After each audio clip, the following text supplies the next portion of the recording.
Welcome to the dark world of scary stories. A place where every sound is a premonition of the unknown, and every shadow is a step into another dimension. If you're ready to open the door to the scariest secrets, subscribe to the channel and don't forget to hit the bell, because the scariest is yet to come. Turn on the light and let's beg. Secret government laboratory. Deep in the Nevada desert, hundreds of miles from the nearest town, lay an old laboratory, abandoned and forgotten by most people. Its ruins hid secrets so dark that even the bravest soldiers turned away. No one knew exactly when it had been abandoned or who had worked within its walls. The government had long tried to erase all traces, but they kept surfacing, like ominous shadows in a story that was never meant to be told again. In 1989, a group of researchers from a secret government program discovered a strange structure in the desert, which became the epicenter of one of America's largest and most terrifying scientific projects. The laboratory, now their find, had been abandoned so hastily that even the papers on the desks remained undisturbed, and the furniture still stood as though the owners had left only for a few minutes, planning to return. But no one came back. The first signs of danger were noticed once the first soldiers arrived at the lab. Strange noises, resembling cries or voices, echoed from within the building at night, sometimes interrupted by muffled roars. But this was only the beginning. As the researchers tried to figure out what had happened in the lab, those who had entered began to change. They became nervous, withdrawn, and their eyes expressed a fear they couldn't explain. Over time, it was revealed that the place had been part of a secret program that began in the 1950s. The goal of the project was to develop new forms of control over the human brain, using brutal experiments to test the limits of human endurance. The project, codenamed Jeremiah, involved using various chemical and physical methods to manipulate people's psyches, from tortures to neuropsychological surgeries. Horrific experiments were conducted in the laboratory. People were brought in from various parts of the country. Homeless, criminals, even some military personnel who were believed to be missing. They were used as test subjects, subjected to cruel manipulation of their minds, drug injections, brain surgeries, implantation of microscopic chips, and even extreme electrical shocks to their brain activity. However, one thing didn't go according to plan. Many of the test subjects, after surviving these tortures, began to display extraordinary abilities that astonished even the scientists. Some developed telekinetic powers, others gained the ability to predict the future, and some began to exhibit strength that no one could explain. This wasn't part of the plan. The program began to spiral out of control. The laboratory quickly became a place where incredibly dangerous forces moved in the darkness. Problems arose when it was discovered that not all test subjects would be able to return to normal life after such experiments. The more time they spent in the lab, the more impossible it became. One day, during a routine test, a catastrophe occurred, and the laboratory was evacuated. However, a few survivors of the experiments refused to leave and became part of the dark forces that now inhabited the place. The secret documents that were found in the abandoned storage of the laboratory confirmed the worst suspicions. It turned out that some of the experiments aimed to create the perfect soldiers for the government, potentially changing the balance of power in the world. A group of researchers who ventured into the lab many years later stumbled upon numerous notes and video files that testified to the horrors that had occurred within its walls. A video showed test subjects breaking out of their cages and then engaging in incredibly brutal battles with one another, serving as a sinister testimony that the project had not only spiraled out of control but had become part of something much darker. The researchers who found themselves in the laboratory began to feel that their presence there was becoming increasingly dangerous. After watching the horrifying videos and reading the documents, it became clear that not everything had disappeared with the closure of the lab. Many of those who survived the experiments were still out there in the desert, and now they were much stronger and, most importantly, more ruthless. They had become the ghosts of that place, trying to capture anyone who came near their home. After several days inside the building, the researchers began to notice strange things. At first, it was unexplainable sounds emanating from the dark corridors, muffled knocks, the rustling of footsteps, and even voices that seemed to be coming from nowhere. There was a heavy, suffocating sense in the air, as though they were not alone. With every step they took, their fear grew, and the walls seemed to close in on them. One of the researchers, a young intern named Jonathan, was the first to notice the strange phenomena. One night, while the rest of the group was asleep, he woke up to a loud rustling sound. Lying in the dark, he heard distinct, merciless voices that seemed to echo from his own mind. They whispered words he couldn't understand, but he sensed they had something very important to convey. Suddenly, he heard a loud metallic screeching from the corridor ahead. Jonathan's heart skipped a beat as he saw one of the doors to the old laboratory slowly creak open. With a speed fueled by overwhelming fear, he jumped out of bed and cautiously approached the door. What he saw made him shudder in terror. In the darkness of the corridor stood a man. His body was contorted, like someone who had been long dead and then brought back to life. His eyes were hollow, soulless, but they burned with flashes of anger. In his hands, he held what appeared to be an old metal plate. It was one of the test subjects. Jonathan knew this, but he couldn't understand how it was possible. "They changed us," the man whispered, his voice filled with a pain that could not be explained in simple words.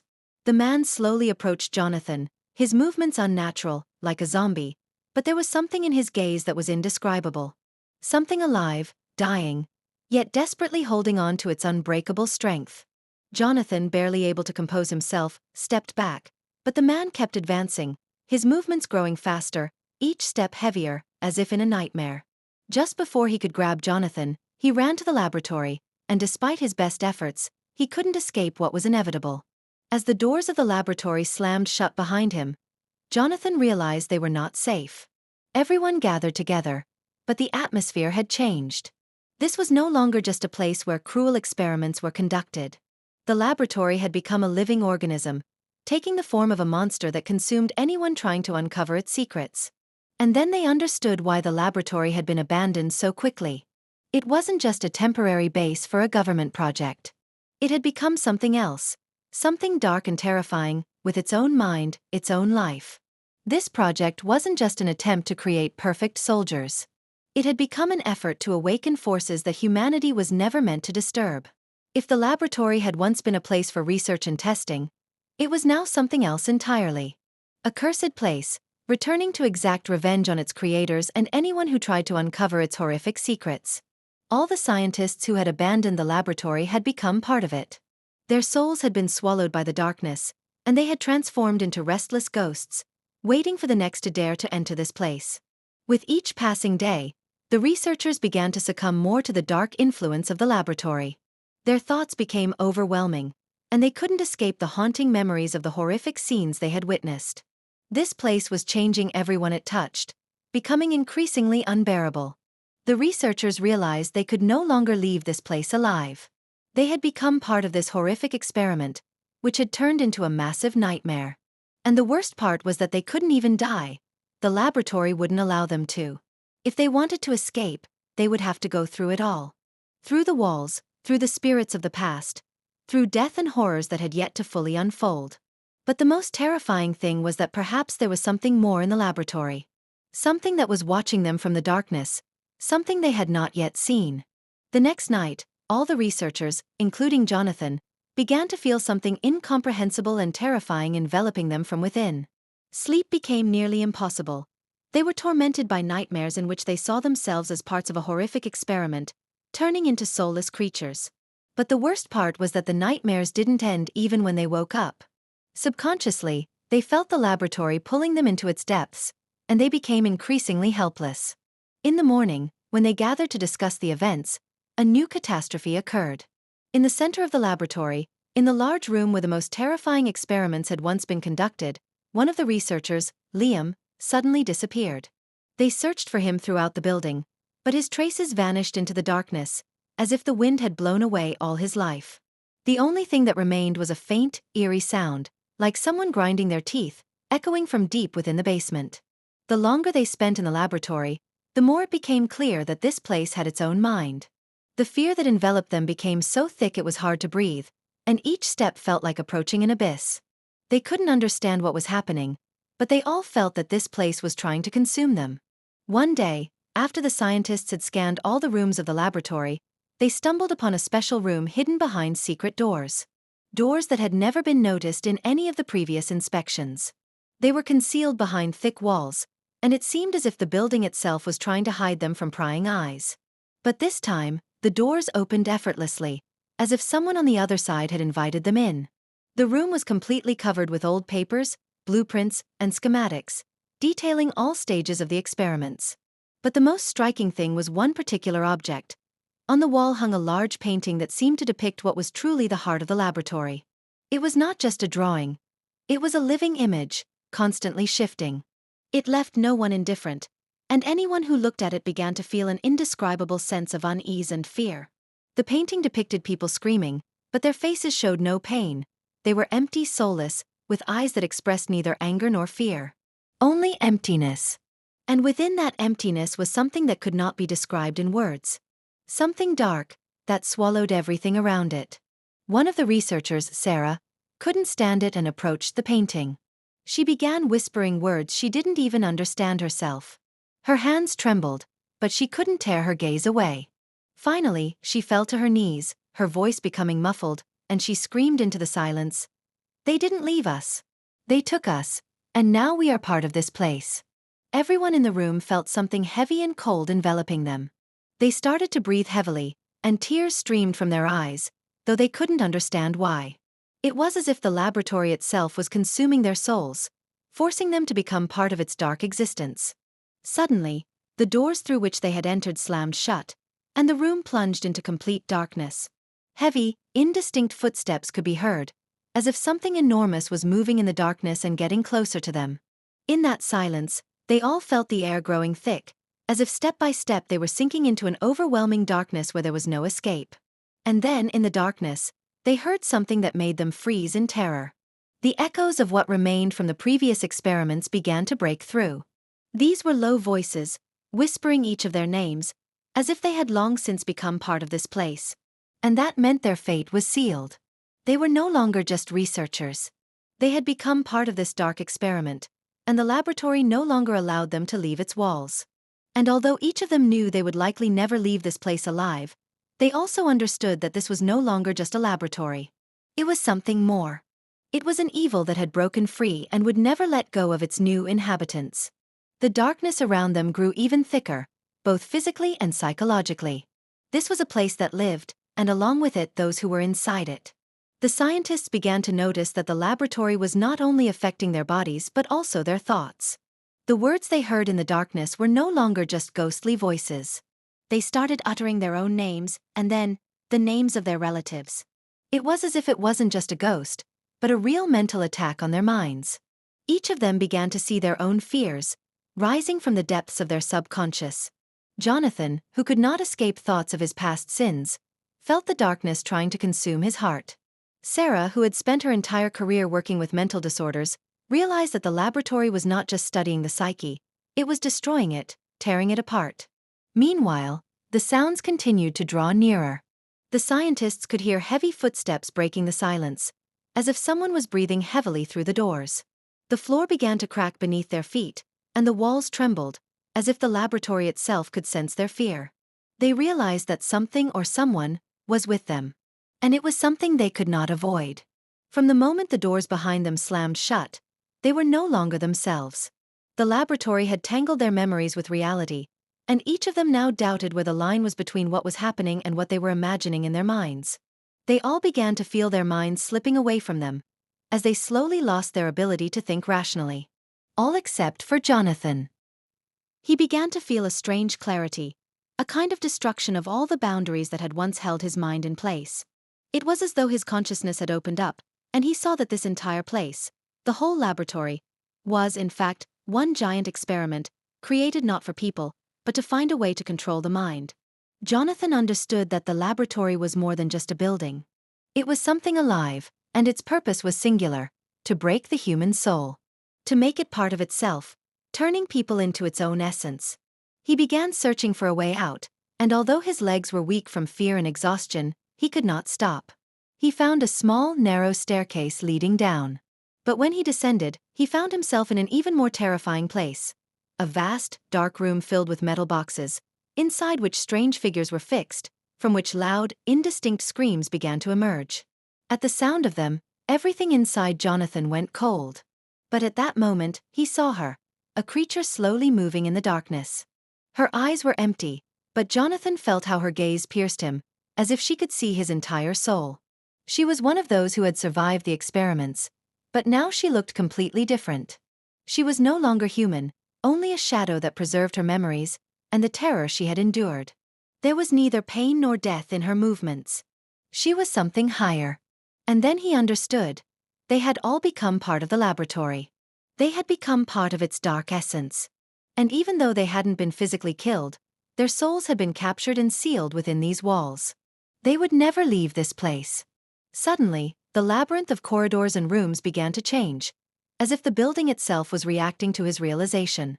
The floor began to collapse, the walls shifted, and doors that had been immovable just moments ago now opened on their own.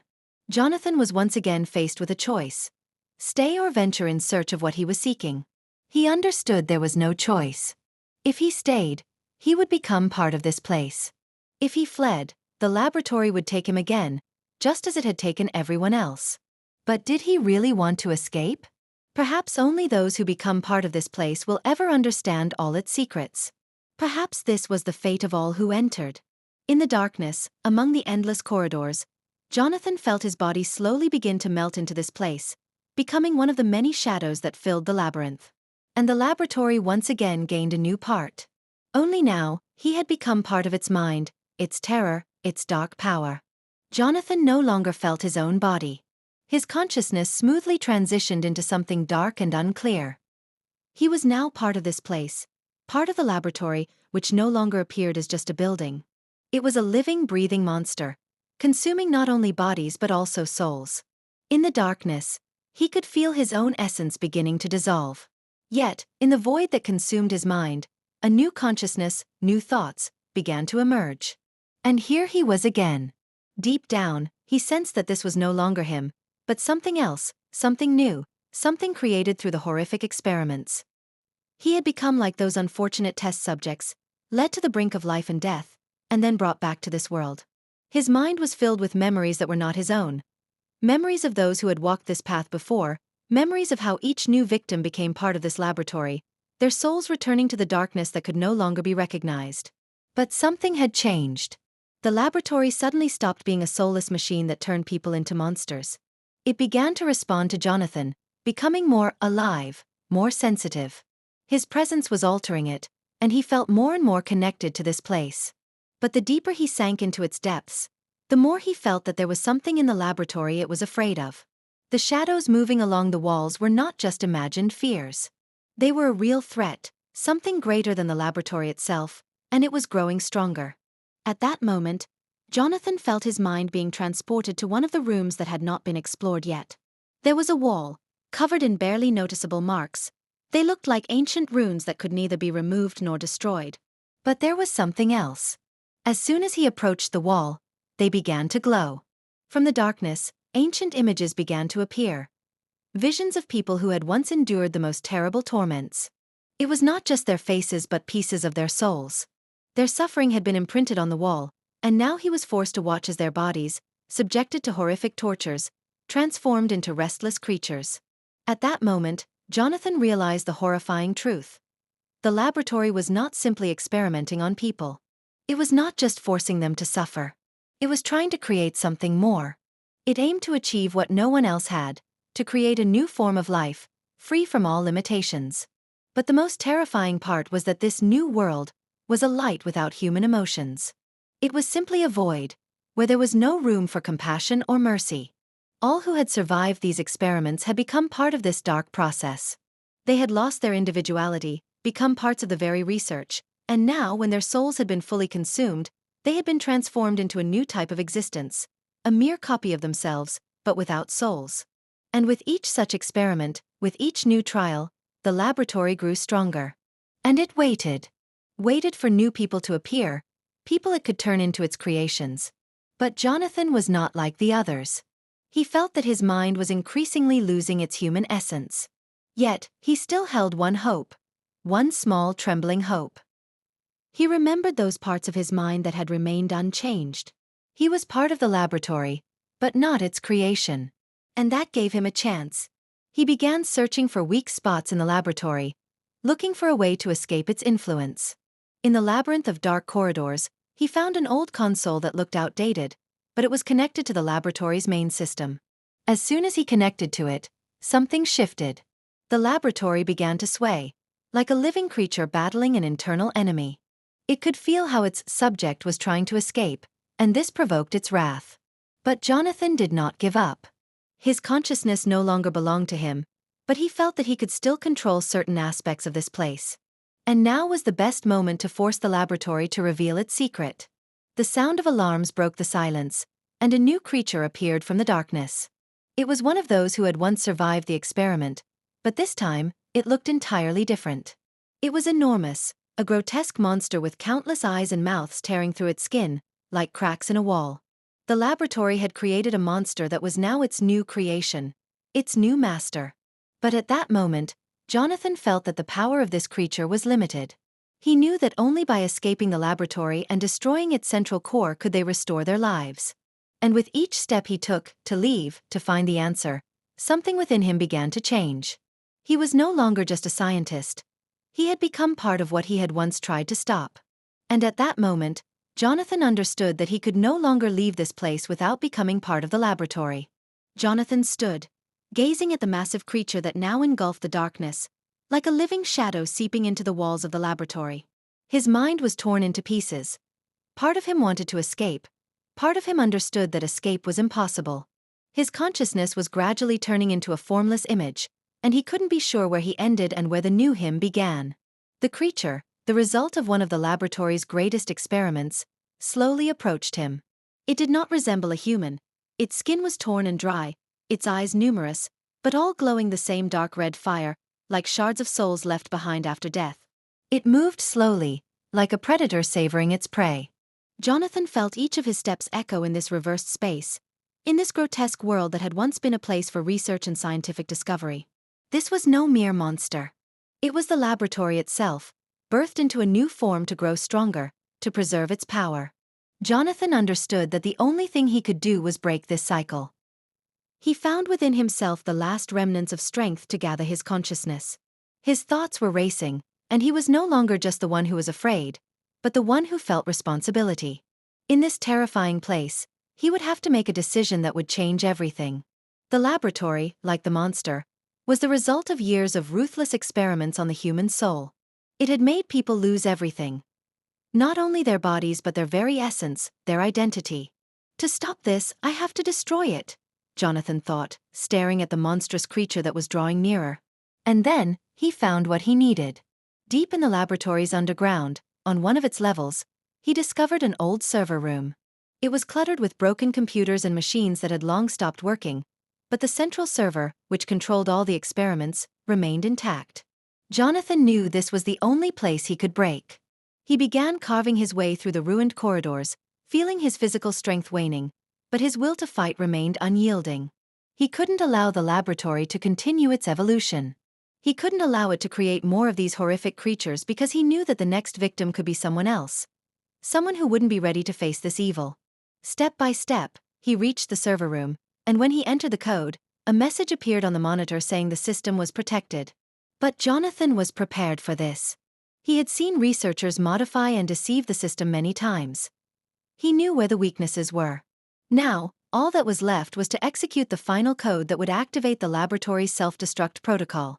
But before he could press the button, a figure appeared before him. It was the monster. Its black eyes blazed, and it took a step toward Jonathan, its raspy voice filling the air. "You can't destroy us. We are the laboratory. We are its soul. You're already one of us," the creature whispered. Jonathan felt his hand tremble, holding the cursor. He knew those words were true. He had become one of them. But that didn't mean he should allow this nightmare to continue living. He gritted his teeth, entered the code into the computer, and pressed the button once again. The laboratory trembled. The earth shook, and the walls began to crack as if the building itself were starting to collapse. The creature standing before him growled loudly, its countless eyes bulging with fury. "You won't stop us," the monster roared. But Jonathan no longer heard it.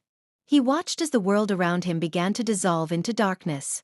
Step by step, the laboratory started to fall apart, as if its parts were simply disappearing into the void. All the experiments, all the memories, all the souls trapped here, became one massive burst of energy that destroyed everything connecting them to this place. With one final explosion, the monster and the laboratory vanished, and Jonathan found himself in complete silence. He was alive. But he was no longer the same. And although he had escaped, he realized that his battle was not yet over. He had become part of something greater, and even if this nightmare had been destroyed, its shadow would remain with him forever. He returned to the world, but no longer as the scientist he once was, but as someone who had survived an absurd, merciless struggle to stop the darkness. And now he knew. The world was not as it seemed. Jonathan sat amidst the ruins of the laboratory, which had long ceased to be the place that once radiated hopes for great scientific achievements. Now, it was nothing but a charred reminder of the ruthless experiments where someone from the outside had tried to push human nature to its limits. But even after the last flames had died down and the shadows dispersed, he felt that this nightmare was not over. He was alive. Yes, he was alive. But every breath he took, every movement he made, reminded him that he was not the same Jonathan who had once entered this laboratory. A part of him had been destroyed along with this place, while another part had become part of this horrific experiment he had been forced to endure. He felt a constant tension, as though something in his mind had been lost, like an unfinished piece of a puzzle that would never fit together. Though the laboratory had vanished, its dark presence remained within him. His heart raced, and he couldn't understand why. Was it fear? No, it wasn't just panic. It was anxiety, the feeling that he had not completed his mission. Somehow, he knew that the laboratory had only been one link in a chain of a dark project that had been going on far longer than he could have imagined. The memories of the research that had been conducted here wouldn't leave his mind. It wasn't just an attempt to study the limits of the human psyche. It was something much bigger. They didn't just want to create a new type of human. They aimed to turn people into something more, into tools that could be controlled, directed, used, and changed at the level of their minds and souls. But the more he thought about it, the more he realized the laboratory was only part of the plan. Its destruction wasn't the end. It was only the beginning of what lay ahead. When Jonathan got to his feet, he had one goal: to find answers. He couldn't let this project exist any longer. He couldn't let what he had endured spread beyond this relentless scientific laboratory. But to do that, he needed to learn more. He set out in a direction that had once seemed so familiar. It was the way out of the laboratory, but now this path felt far less safe than before. Even after the system had collapsed and could no longer function, he knew that remnants of this evil still lingered beyond his reach. Jonathan passed through an entrance damaged by the explosion and entered the remains of an old technical base. He wasn't looking for comfort or fresh air. He was searching for answers. Step by step, he felt the chain of past events tightening around him. He needed to find more evidence that the project that had started in this laboratory had spread to other corners of the country, and perhaps even the world. He sensed that his search might lead him to a terrible truth that had been hidden in secrecy all this time. It was something bigger than an ordinary government experiment. It was part of a vast conspiracy that had penetrated every level of society. All these years they had conducted shadow experiments, testing the limits of human morality and ethics, altering and destroying what we call humanity. Now Jonathan was ready to find out who was behind these horrors. A few hours later, he reached an old hangar where, by his calculations, some important files might be stored. He broke inside and began sifting through the archaic computers that held information about the experiments. He found several crucial documents. One of them, written in an old style, mentioned a project that had taken place many years ago, Project Black Shadow. It was the code name for a program that conducted extremely complex and brutal experiments on human DNA and consciousness, attempting to create superhuman creatures that could follow orders without resistance. But the most important thing was that this project had never been completed. It continued, and even after the laboratory was destroyed, it still had not been stopped. And so, Jonathan discovered that the project was only part of a global operation, and the laboratories were merely facades for much bigger and more terrifying plans. The most frightening part was that these experiments hadn't stopped. They continued to be carried out underground, and perhaps some of those Jonathan had thought were dead had become part of this terrifying, dark project. His mind was once again filled with darkness and anxiety. He could no longer stay in this place. He couldn't let these experiments continue to destroy human lives. Now Jonathan knew that his fight had only just begun, and he was ready to uncover everything that had been hidden in the shadows. But for that, he would have to face the dark forces behind Project Black Shadow, and perhaps even endure the worst nightmares he had ever feared. Jonathan held the documents in his hands, and with each word he read, he sank deeper into the darkness of this horrifying project. Project Black Shadow wasn't just a government initiative. It was part of a vast global conspiracy aimed at creating a new breed of human, Undoubtedly stronger, smarter, and, most importantly, completely controllable. But Jonathan already understood. This project had begun to live its own life, and he was merely one of its victims. He lifted his head and carefully surveyed the hangar. Most of the technical equipment was destroyed, but on one of the work tables, there were old magnetic media, discs that might contain the crucial information he so desperately needed. The technologies used in this project were so outdated yet sophisticated that an ordinary person wouldn't even know how to work with them. Jonathan tried to connect one of the discs to an old computer. The screen flickered with chaotic lines of code, and then a message appeared: access denied. And so, as darkness once again envelopes you, we say goodbye, but not for long. Remember, the night is never truly safe. Subscribe so you don't miss the new horrors, and come back when it's time for new nightmares. Beware of the shadows, they are always near. Until next time.